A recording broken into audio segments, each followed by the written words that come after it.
welcome to the Climate Alarm Clock, your Irish climate news podcast. My name is Ciara Daly, and that means this is the climate question episode, where we are going to look at some of the questions that are not necessarily covered in the media the way we might hope. They are a topic that sometimes might feel like it's a bit too big to get your head around, or you're just not actually quite sure what it's got to do with you. But if you're someone like me and you like to sit around a dinner table and actually be able to engage confidently in the conversation, this is a great way to kind of get a bit of a half of a clue of what's being discussed. And that's what this episode is all about. And luckily, I've got two fantastic co-hosts here beside me, Anna Pringle and Darragh Wynne, to help us investigate this question. Darragh, welcome. How are you getting on? Good, Ciara, thanks. I'm loving not being the host and having you introducing it. It's great. But you were crying earlier before we started recording. Now I'm okay with it. Can we just move on? And Anna, how are you? Anything wild or exciting to report? Nothing at all, Ciara, but it's good to hear you starting off very cheery and chirpy, and hopefully you'll still be cheery and chirpy at the end. Haha. Oh, I'm sure I won't. That's or our else challenge.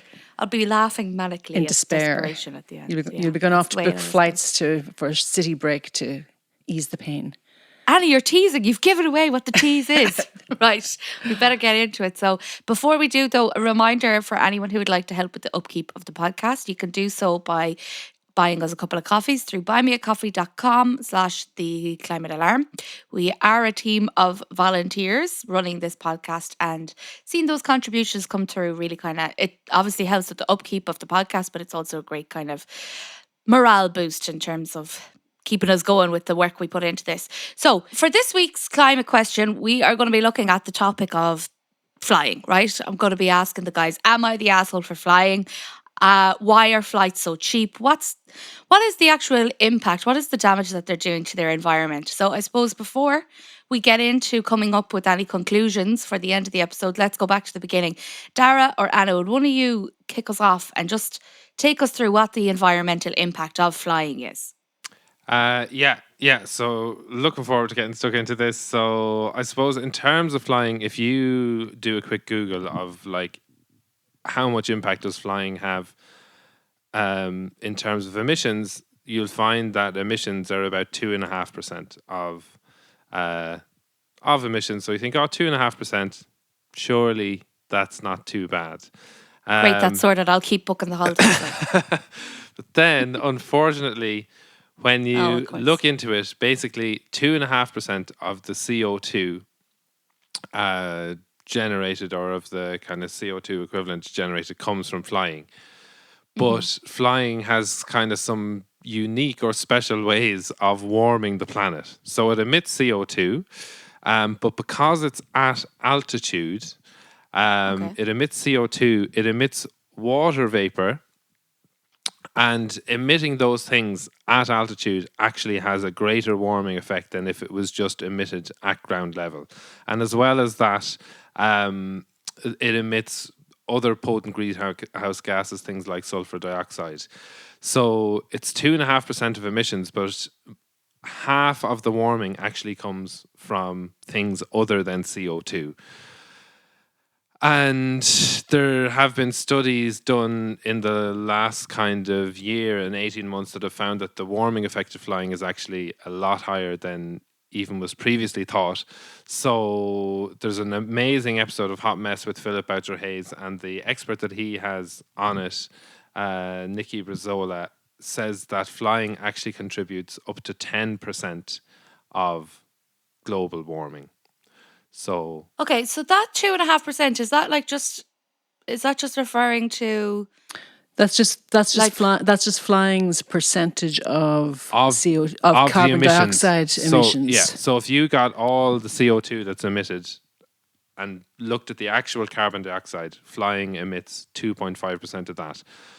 But in terms, so is that but is that just like the fuel that the plane is burning to be in the sky? Yes. That's what that 2.5% That's the emissions covers from the fuel that it's burning. But because then it has all this other thing that it's doing up in the sky. Yeah, the contrails and the water vapor and all of that, they're also contributing warming. What's contrails? You know, like when you look up and you see the trail of a jet in the sky, Yeah. the white trail, and so that's water vapor, and so that's also contributing to warming. And as Darragh said, half of the warming is coming from burning CO2, but half of it is coming from doing it at high altitude as well. So And Okay. from other things other than CO2, things like yeah, yeah. NOx, particulates, water vapor, all that stuff. So but the airline industry would prefer to say we're only 2% Yeah. of global And warming. so So when- what's the big deal? 2.5%, Anna. Yeah. So Well, when yeah. we get into it later,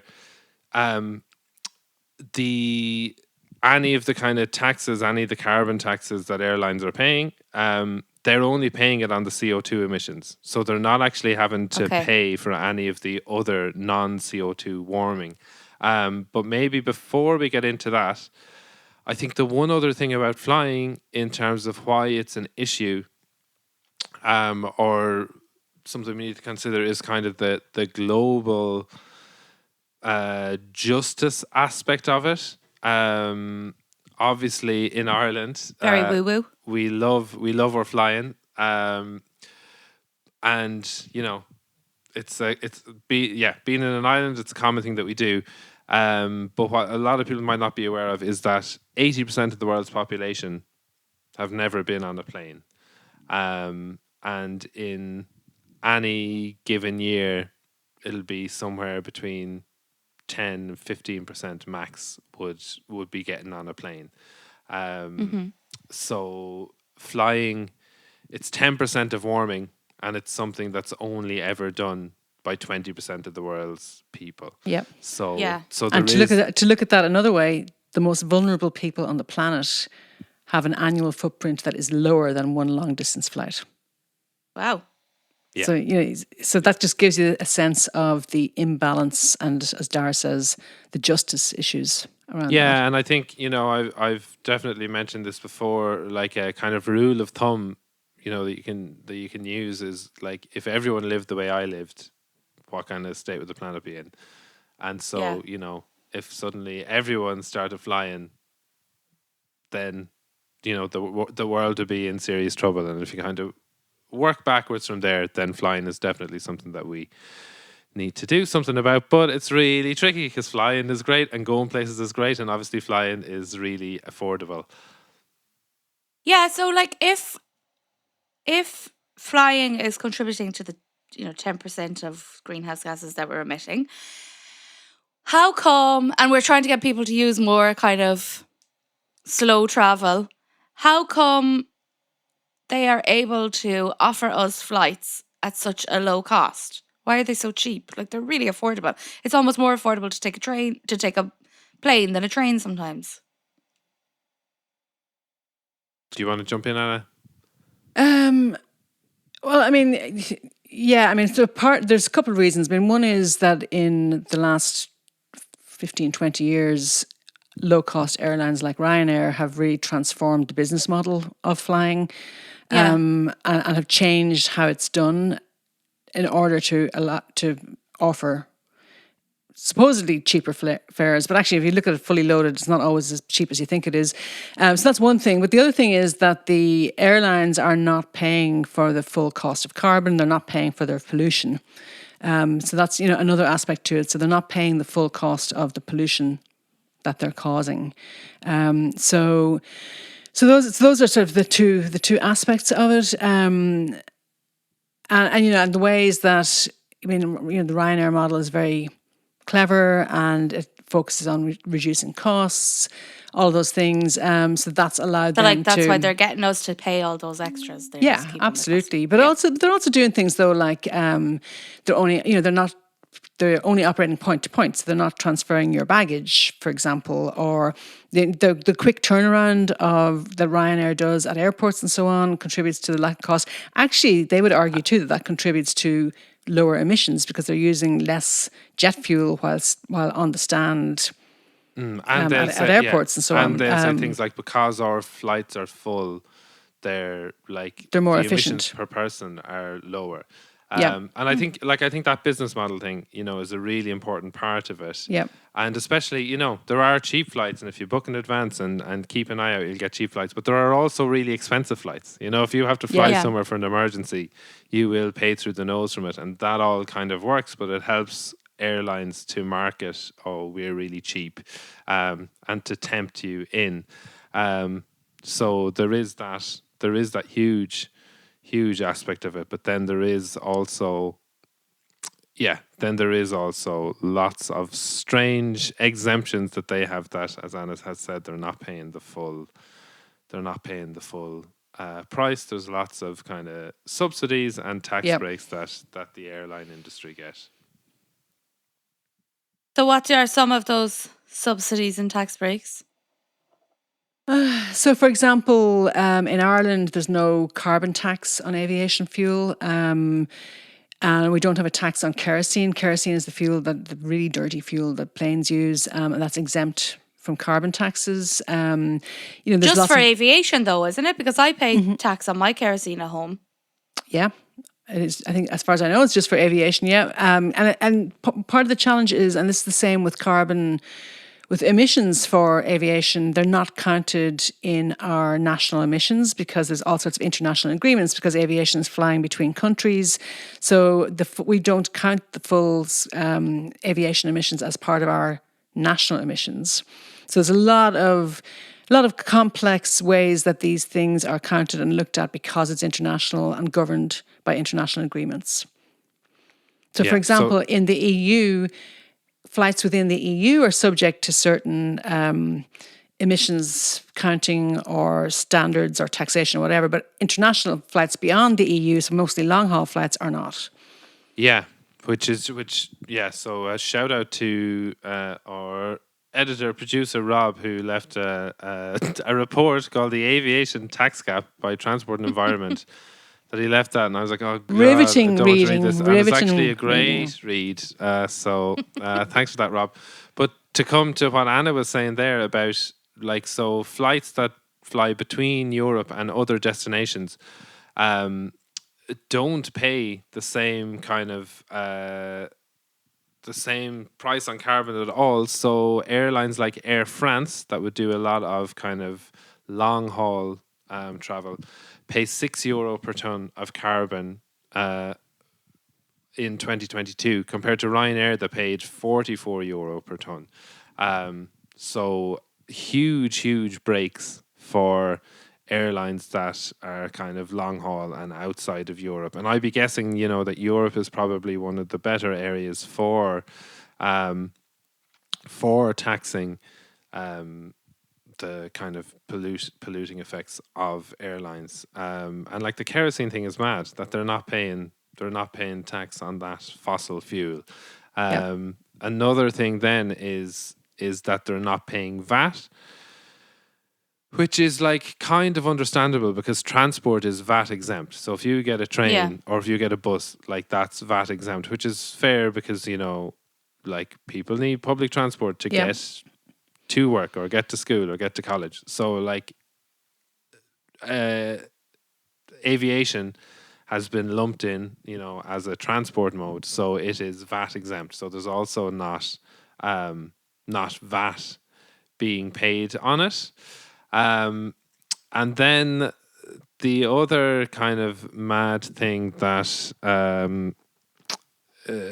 which is quite confusing is the emissions trading scheme. So will I have a stab at this, Anna, But or will you? before you go there, though, just to give you a sense of the scale of the tax gap. So that study, I think it's the same study, Darragh, they identified a tax gap that was, they think, worth about 34 billion euros in the aviation sector, European wide. So that's revenues that European governments could be getting back in tax that would benefit the whole public. And as you know, this campaign group, the Transport and Environment Campaign Group, said that those missing funds would pay for about 1,400 kilometres of high-speed rail infrastructure. So if you think Wow. about it, you take those funds and you invest them in high-speed rail instead. And like Europe's a pretty small continent, you could you don't have to be flying around Europe. So that Yeah. just gives you a sense of the choices that have been made to support aviation versus supporting the public and rail infrastructure. And do we know what that tax gap looks like for us that here, like in Ireland? Yeah. I don't know what our portion of it is. Do you, Darragh? I think it's like 0.7 billion, from what I can remember. Yeah, so I think it's 0.7 billion. So 700 million euro. Yeah, so it's a lot. It's significant. 760 million in revenue. Yeah, There you go. annually. Yeah, and so we kind of talked about the lack of VAT, and we talked about the lack of tax on the fuel, and the last thing then is the kind of that price ETS. on carbon. So like we said, Air France paid €6 per ton of carbon. Ryanair paid €44 per ton of carbon. In Ireland, the carbon tax at the moment is €56 per ton. So that's what you're paying on, the fuel that you use at home. Yeah. And that's going to rise to €100 by 2030. And kind Wow. of the way that emissions and carbon is priced in the EU is through this thing called, for big polluters, is this thing called the emissions trading scheme. That's basically businesses, big polluters, are given a kind of baseline of their emissions that they're allowed to pollute. They're given kind of credits, and if they exceed the kind of baseline level that they're given, they have to pay a tax on those additional emissions. But if they have leftover credits, they're able to sell them on, or save them for the next year. So it's basic in principle, it's a really good way of like helping people to reduce emissions, and then every year the cap is lowered and lowered and lowered. So businesses are having to pay more for the carbon they use, and there's real incentive that if you save loads of emissions, you can actually sell on those credits that you didn't use. But a huge amount of the credits for airlines are given out for free, so they're not paying as much as they should be for for their emissions, basically. So I think it's a really interesting contrast. Like €6 per ton for Air France or €44 for Ryanair, and then here the average person in Ireland is paying €56 per ton of emissions. So another place where change could or should be made. So why are they able to get away with that? Like, why are they exempt from paying the tax? All these taxes. Part of it is because of the way aviation is governed. And so aviation is governed internationally. There's the ICAO and different organizations that regulate aviation. So part of it is because it's not sitting in any one country, and it's above and supposed to regulate itself and all of that. So that's part of the reason.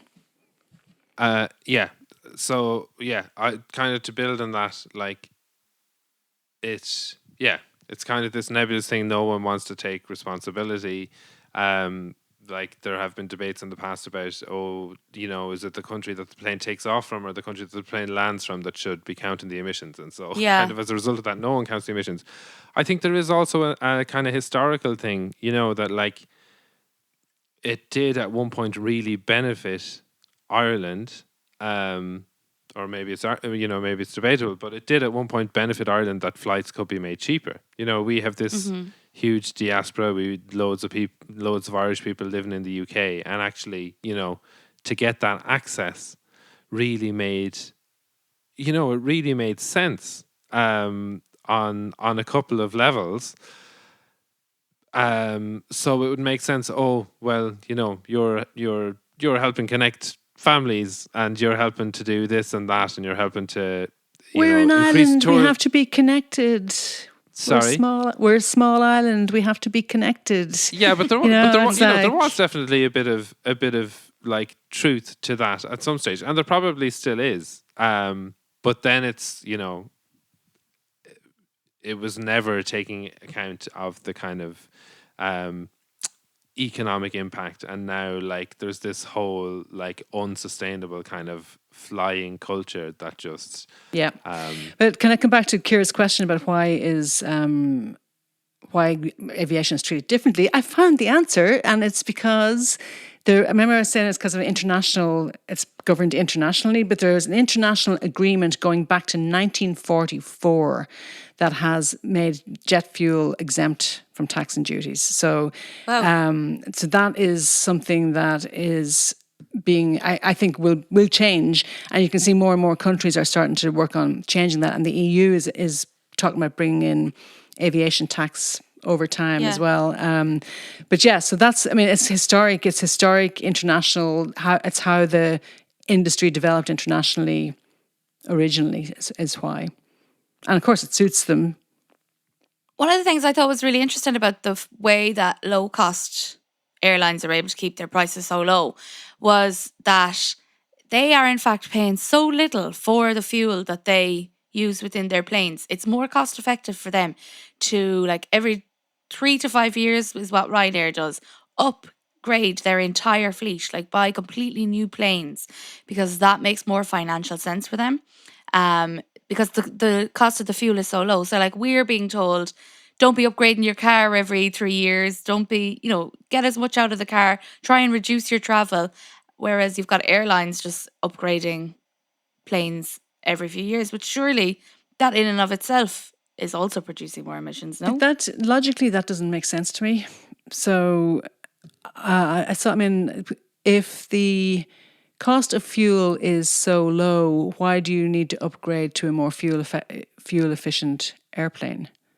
I suppose it just And burns it and slower, doesn't it? but the cost of fuel is high. I mean, the cost of fuel will be the highest cost an airline has, and they're constantly hedging and trying to manage the costs as fuel prices go up and down. Yeah. So that doesn't make sense to me as a statement that it's because the cost of fuel is low that they're getting new planes. Because a lot of it is those planes are more efficient to run. But would that not just burn the fuel that they're buying slower? Like if you've got an old car, it absolutely eats your diesel or something like that. I'm presuming the same logic applies to the planes. It's Yeah, great that but we're all such good aviation yeah, mechanics no, here no, to it answer is. this question. But yes, the same logic does apply. But I mean, but then if the cost of fuel was so low, you wouldn't have any incentive to buy a new car to save fuel. Do you know what I mean? So if the cost of fuel is so low that you can run for half nothing, why would you I change the think it's plane? both things. I think the cost of Yeah. fuel is low comparatively to what it should be, but it's also, as you say, Anna, it's their It's biggest their biggest expense. cost. Yeah. Yeah, yeah. So anyway, I'm Like, just not sure about that one. Yeah. but yeah, like buying the new fleets is definitely going to have a big climate impact as well. And so for them, that's, if we're going to look at this with a very optimistic eye, that's them kind of making sure that their fleet is operating as sustainable as possible. Like, is there opportunities there for there to be a green future for flying? How can they become a more sustainable industry? Are they already doing it? So Well, so they yeah. talk a lot about it. So I think like yeah, what you're saying there, like oh they're buying a new fleet. So in theory, that's like increasing efficiencies. It's Yeah. improving. Like it is more efficient, and if the plane is full, it's more efficient. But the atmosphere, and this is kind of similar when we've talked about meat and stuff. The atmosphere doesn't care about efficiency. If you put 1 million tons of CO2 into the atmosphere doesn't care. Oh, like 2 billion people got to fly versus 1 billion people got to fly. Yeah. It's still having the same climate impact. So it Yeah. can be made more efficient, but it is what's called difficult to decarbonize industry. Like it's really, really heavy on fuel, and like the commercial electric planes are years and years and Yeah, there's years no away. way. Like it's not like that's Are not too happening heavy. anytime soon. And the only kind of alternative to fossil fuels is like biofuels, which involve, you know, growing crops that are used for fuel, and then that has loads of other negative impacts on biodiversity and land use and that kind of thing. So I don't think there's a green future for aviation. I don't know if you're going to shed any more optimism on it, Anna, but No, and you'll hear a lot. You'll hear a lot from the airlines about what they call sustainable aviation fuel, and they all have targets to have use a certain amount of sustainable aviation fuel. And the EU has a target to get to 30% sustainable by I'm not sure what date, and 70% sustainable by 2050. But as Darragh says, that the implications of that are massive, and so you have to look at what they're using. They're using biomass fuels, the amount of land required to do that, the amount of crops that will be diverted to do that. Battery technology won't work for planes so far because batteries are too big. So you need hydrocarbons, you need renewables. I heard Jerry Murphy he's an engineering professor from UCC, and he was talking about the amount of, there's a lot of talk about hydrogen being a possibility, but you need to use so much renewable energy to get the hydrogen that you need. And he was talking about that you would need, I'm trying to find the numbers now. Oh yeah, that you'd have to have like all just 17 gigawatts of offshore wind are in the pipeline in Ireland. But you'd have to have so much of that diverted to hydrogen for aviation that it's just going to be really expensive, and you're diverting renewable energy to it. So it's just very, very problematic. And then the other thing is to keep in mind is that, as Darragh said, intensity and efficiency is one thing, but Ryanair, for example, has a plan they're currently at about 184 million passengers a year, and by 2030 they want to be up to 300 million passengers a year. yeah, so that kind of growth is just not sustainable. Yeah, that's just what I was going to say. I'm glad you brought that up, Anna, because it's just the direction of travel. Pun intended. Like it's just totally disconnected from the physical reality of where we are. So it's like everything we talk about. It's like all our themes. It's if you keep doing what we're doing and keep doing more of it, then we're doomed. Basically, there's no way out of this. So the whole point of this episode, I said it at the top, like you don't really hear this discussed in the media. So, I mean, what you said, it sounds pretty serious. It sounds like something we definitely should be talking about. Why is it that we do not hear more about that?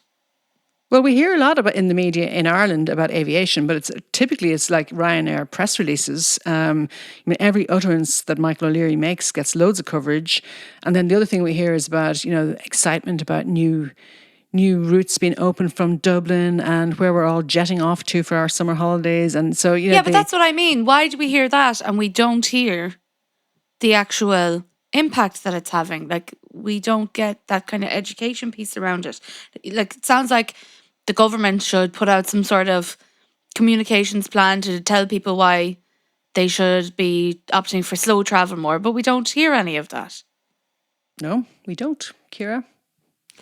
Yeah, I think you can boil it down to a couple of basic things of like the government aren't treating the climate emergency as a climate emergency. The media are just failing, to join the dots, and I think that's putting it politely. And there is then just like it's not like when there's chaos in Dublin Airport, like that seems to be a story that captures the public's imagination and gets people listening. To make it even worse, when you can't park at Dublin Airport. Yeah, so not only are you going to be flying, but you're driving to Dublin Airport. That engages the people, whereas it does. Like it unifies the country. If the radio station starts saying, "Oh, you should stop flying," that's a bad thing. People are going to feel guilty. People are going to feel bad. Yeah. And people are probably going to switch off, and the broadcasters know that it's probably not good for business. And obviously, you know, particularly our national broadcaster like RTE, that's a public service broadcaster, that shouldn't be part of their equation. They should just be putting out the good, important, pertinent information. And of course, like all media outlets have that obligation, but particularly I think our public service broadcasters, and they're just not doing it. And I think a huge part of the reason they're not doing it is because it's quite uncomfortable. You know, they haven't really admitted, you know, we're facing a climate emergency, and they also haven't admitted that, like, oh, we need to change the way we live a bit. But is But it not more than that? Because I looked up the advertising spend. Like Ryanair have a budget of $20 million for marketing. EasyJet, like low cost carriers, spend 119 million. They've spent 119 million already in 2024 on marketing. yeah, Like, absolutely. and there obviously some of that money goes to. I mean, obviously some of it. I mean, pretty much all of it is going to go to the media. So surely there has to be some sort of connection between that. Like, Oh if yeah, you for start sure. kind of Yeah, yeah. giving out about the person that you're taking the money from, that's not good for getting Yeah, no, advertising spent. absolutely. And more broadly, the travel sector and the tourism sector contributes, by some estimates, around 9% of global GDP. So it's a massive economic sector. Yeah. And so you don't get the criticism of it that you should get in the media. Yeah, and that's part of our challenge. How do we solve it? Take the train, Ciara, take the train. No, but in serious, like what can be done to regulate that with, like, to regulate airlines or get them kind of, I mean, greening up sounds like a stupid phrase to use, but how do we get them to, how do we solve this? I think that, yeah, I've heard, I think it might actually be that the Philip Outre's Hot Mess, and they talk about, like, you know, will flying lose its social license? You know, will it become like unacceptable, like smoking in Yeah. public space is In a unacceptable? kid's face. Yeah. And I don't know if it will, you know, to be honest. I don't know if it will ever lose that social license. Or like, I don't know if there's enough good information out there for people to have that kind of awakening. I think, Well, I mean, I think the first step has to be to charge for it. The first step has to be Yeah. for governments to take away those subsidies and start making the cost realistic. I mean, again, going back to Jerry Murphy from UCC, he estimates that flying will get much more expensive. He said there's no way that they can go anywhere near their so-called net zero targets without it getting very, very expensive. Yeah. And his point was that cost of flying will be at such a level that people won't be able to go on a whim. I'm popping over to Amsterdam or Seville or whatever for the weekend because the cost will be prohibitive. Now, you could say that'll mean that it's an even more elite undertaking for people to fly. And in Ireland, we always go, what about our people, our family, people traveling to see family and stuff? And, but, and he made an interesting point. He said he was working in London in the 1980s and he would have flown once a year and he would come back to Cork, where he's from London. And he said his salary at the time was €10,000, I suppose. And the cost of a flight to Cork was £200. And the proportion, so as a proportion of his salary, it was so much higher than it would be now Yeah. to do the same. So we're not talking about going back to the dark ages. You're talking about going back to the 1980s, and flying at those kinds of levels. Although arguably that is the dark ages for some of us. But anyway, So, but I mean, it's going back. It's not that recent. It's a very recent thing in Ireland that everybody goes on skiing trips and everybody goes on short breaks, and that's so recent, and people have forgotten that and is not yeah, and a God-given right. yeah, and I feel like once I don't want to be like, don't want this to sound like a cop out, but like with any of these huge, like, they are huge existential problems, and part of our, like, way of solving this is imagining, like, what is a future with less flying looking like? And it's Yeah. not a future where we don't have holidays and we don't get to travel abroad. It's a future where, we travel less but for longer, so that you can Yep. do a slow travel holiday, and that it's affordable, because at the moment, like the slow travel is just like prohibitively expensive, like yeah, just not feasible. But if in addition to making flying pay the true cost of what it should be paying, like if that was going towards subsidizing slow travel, then it's kind of a win-win situation. But yeah, what does that future look like? Less travel, but longer travel, accessible slow travel, and also like a a lifestyle that's less stressful, where people Yeah, don't that you don't need need to to be be going going on. on holidays every 3 months, because some people, that is the lifestyle that they're living, and often that is the lifestyle that Yeah. that you just get kind of sucked into, that you're working, you need a break, or you need a few days in the sun, working, need a few days in the sun, working, get a winter break, whatever. And actually, like the future is a 4-day working week or a 3-day working week, where where you don't have that stress, where you don't need to have those holidays. So yeah, once again, I'll just throw out the kind of utopian utopian vision. So yeah, and the other thing is, like, slow travel is an amazing experience if you do have the time and money to do it. So like, slow travel is, rather than flying somewhere, getting ferries and trains. So obviously, if we're going anywhere abroad in Ireland, you need to get a ferry, and there are ferries to the UK, to France, and to Spain. Spain. So I went to a friend of myself and Ciara's wedding in Portugal in May. Got the ferry over to Bilbao, spent a day there, got the train down to Seville, spent a few days there, and then got a bus over to Portugal where the wedding was. And it was amazing. Where you found Ciara relaxing by the pool, having gotten there 2 days beforehand on a plane. I got guessing. there the same day, but I left a week before her. But like the actual, But you had so many benefits of the experiences you had along the way. experiences. Yeah. Like saw whales on the ferry on the way over, or the way back. Maybe saw dolphins on the way over.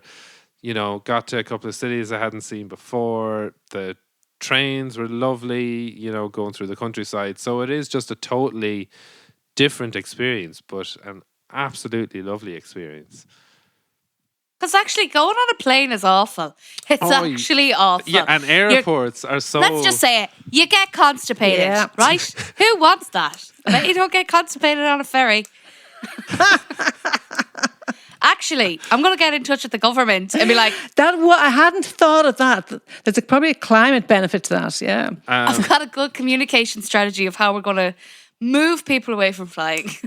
Yeah. But Benefit your bowels. That's the tagline. well, first of all, I mean, if you read some people, you say that we're going to be moved away from flying whether we like it or not, because when you focus in on the resource scarcity, the climate tipping points, all that stuff, we're not going to be flying very much by 2050, I would argue. Yeah. But, can the industry do more now, or can we do more now to preserve some of that?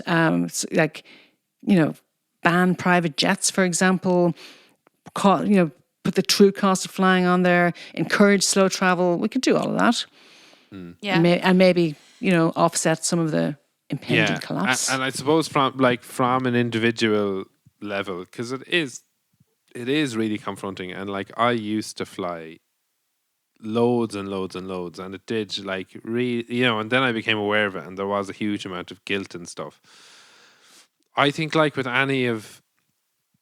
anything that we do, if you're doing something that has high emissions and you value it, like, that's really important. So like, if you're going on a holiday, you're like, I'm really going to like enjoy this holiday, really going to need it, or I'm really going to, I'm going to see people, like, that's fair enough. And I think, like, for me, it was like putting I'm still flying at the moment, but I'm going to get to a place where there's less flying in my future, that kind of thing. So I think not beating yourself up about it, really trying to value it, really trying to consider like being more considerate and thinking about it, like, is this flight absolutely necessary?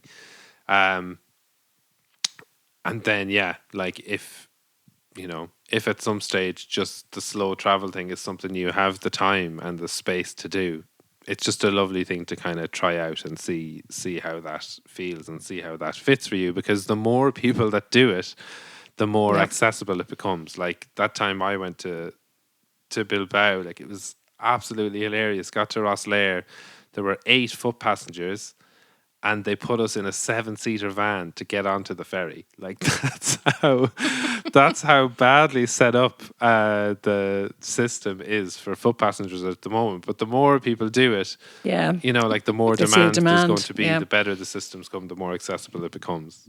So yeah, I thought you were going to say you knew all 7 of the other foot passengers. I did know one. I did know one of them. But yeah. Okay.